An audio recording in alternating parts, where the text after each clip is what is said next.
Collector द्वारा किया जाएगा। उस कड़ी में मध्य प्रदेश के भी हर जिला मुख्यालय पर यह प्रदर्शन हो रहा है और आपके जिला मुरैना के मुख्यालय पर भी यह प्रदर्शन आप लोग कर रहे हैं। साथियों, आपके बीच में अपनी बात कहने से पहले सभी महापुरुषों के चरणों में श्रद्धा सुमन। देश का नेतृत्व कर रही बहुजन समाज पार्टी के मुखिया, हम सबकी प्रेरणा स्रोत, मार्गदर्शक, उत्तर प्रदेश की 4 बार लोकप्रिय मुख्यमंत्री रही आदरणीय बहन कुमारी मायावती को अपना आदर्श नेता मानते हुए उनको नमन। पूरे देश में युवा दलों की धड़कन, युवाओं का नेतृत्व कर रहे और दिल्ली से बीजेपी सरकार को ललकारने वाले नौजवान युवाओं की धड़कन परम सम्मानीय श्री आकाश आनंद जी को भी इस मंच से दीर्घायु की कामना करते हुए हमारे साथ उपस्थित प्रदेश के महासचिव लोकसभा का चुनाव लड़े सम्मानीय श्री रमेश गर्ग जी,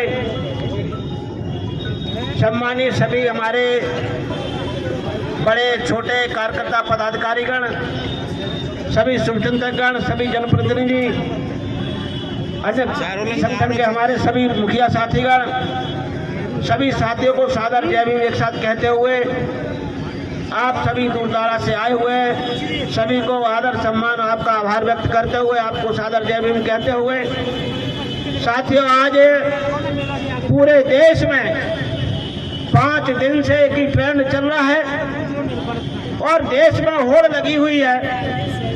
हम बाबा साहब के सच्चे अनुयायी हैं।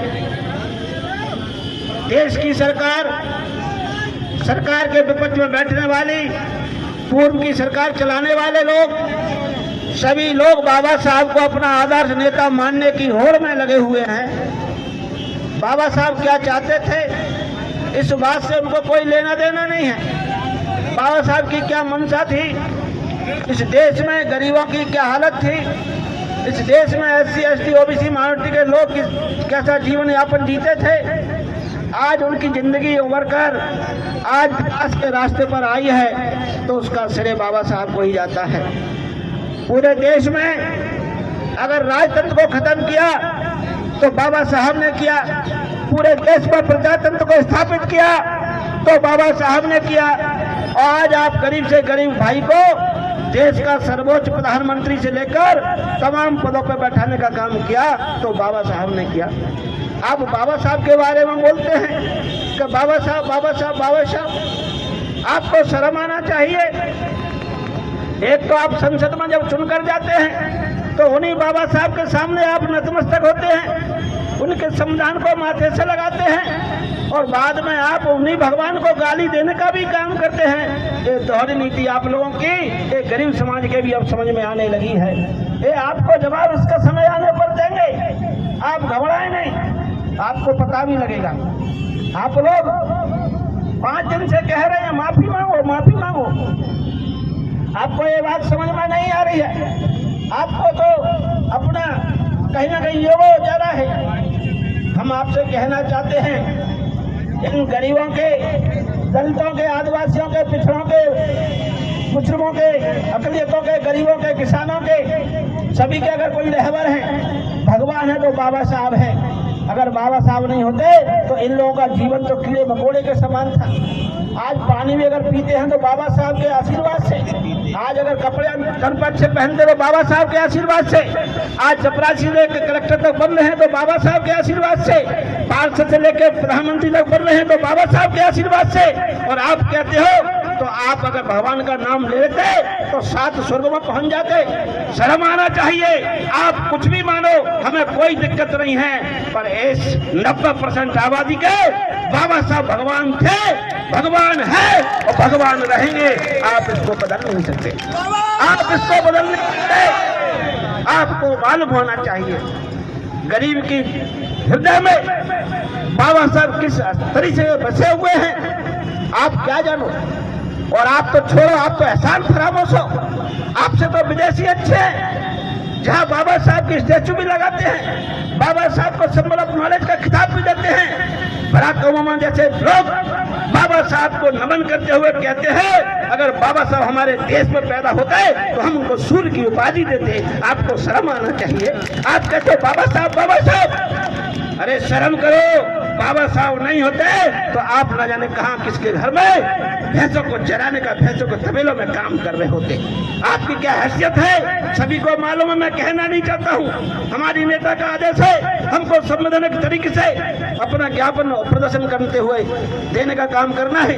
हमारे साथियों ने संवैधानिक तरीके से शांतिपूर्वक अपनी अपनी बातों को रखा, अपने रहबर को याद किया, अपने भगवान को याद किया, और हम एहसानमंद है भगवान के। अगर आप नहीं होते तो आज हम यहाँ नहीं होते।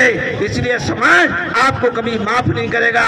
होश में आ जाओ और जल्दी से जल्दी माफी मांगने का काम करो, नहीं तो आपका क्या होगा आप इसका अंदाजा नहीं लगा सकते हो। ये समाज जाग चुका है, और जो लोग नकदी नोटंकी कर रहे हैं उनसे भी हम कह देना चाहते हैं, आप लोग बाबा साहब का क्या सम्मान करोगे?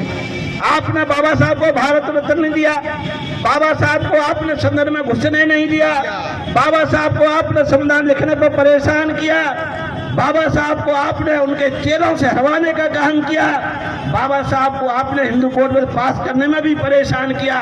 इस देश की महिला समाज को भी अगर बाबा साहब ने बराबरी का सम्मान दिया तो भी आपको हजम नहीं होगा।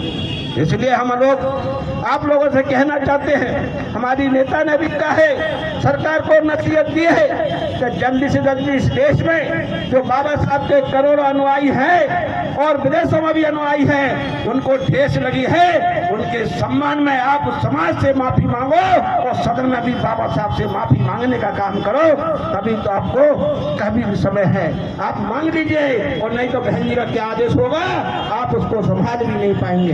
हमारे कार्यकर्ता साथी सभी यहाँ पर बैठे हुए हैं, खड़े हुए हैं, सबसे कहूँगा बाबा साहब की फोटो सब लोग ऊंची लेकर चलेंगे, झंडा ऊंचा लेकर चलेंगे, हमारे साथी लोग नारा लगाएंगे तो आप नारों में उनका साथ देने का काम करेंगे और शांति से चलेंगे। किसी वाहन वाले को कोई परेशानी ना हो, किसी राहगीर भाई को कोई परेशानी ना हो। पुलिस प्रशासन के लोगों से भी कहना चाहूँगा, आप लोग भी साइड से लगकर अनुशासन में हमारे कार्यकर्ताओं को चलने के लिए कहने का काम करेंगे, और जो असामाजिक लोग हैं उनको भी आप देखने का काम करेंगे। क्योंकि कई बार ऐसी घटनाएं घट जाती हैं तो अनजाने में आपको ऐसा लगता है कि बसपा के कार्यकर्ता है। इसलिए हम आप लोगों से कहते हुए, अपने कार्यकर्ताओं से भी कहते हुए कि हम लोग बाबा साहब को मानने वाले सच्चे सिपाही हैं। बाबा साहब ने तो हमेशा से हमको समझाने का काम किया है, वो उसी बाबा साहब के सपने को साकार करने के लिए मानवर काशीराम साहब ने भी समाज को जगाने के लिए पूरा जीवन कुर्बान कर दिया। आज हमारे बीच में नहीं है, पर उन्होंने हमें जो ताकत दी है, उन्होंने हमें जो आंदोलन करना सिखाया है, उन्होंने हमको एक पार्टी बनाकर दी है और उन्होंने हमें एक नेता दिया है। हमें अपनी नेता पर भी गर्व है, हमें अपनी नेता से भी गर्व है। बहन कुमारी इस देश में किसी से भी डरने वाली नहीं है, और भगवान के लिए अगर कोई भी अफसर कहेगा तो उसके लिए तो ईद से ईद बजाने का भी काम हमारी नेता करने का काम करेगी। इसलिए हमें बहन जी के हाथों को मजबूत करने के लिए हम सभी लोग जो बहन जी का आदेश होगा उनकी ताकत को बढ़ाने का काम करेंगे, और हम सब लोग शांतिपूर्वक हमें राष्ट्रपति महोदय को कलेक्टर द्वारा ज्ञापन देने का काम करेंगे। आप सभी लोग शांति से बैठकर पीछे चलने का काम करेंगे, और हमारी माताएं और बहनें हैं वो आगे चलेंगी हमारे साथ में, और साथ में हमारे पीछे हमारे कार्यकर्ता पदाधिकारी करेंगे। सभी साथियों, मीडिया भाइयों से भी कहना चाहूँगा, आप पीछे से भी सबको कवर करते हुए, सबको पूरा कवर करते हुए, सबको पूरे देश में मैसेज देना है कि मुरैना में भी आदरणीय बहन कुमारी मायावती का अच्छे से पालन करते हुए संवैधानिक तरीके से ज्ञापन देने का कार्यक्रम हुआ है। सभी को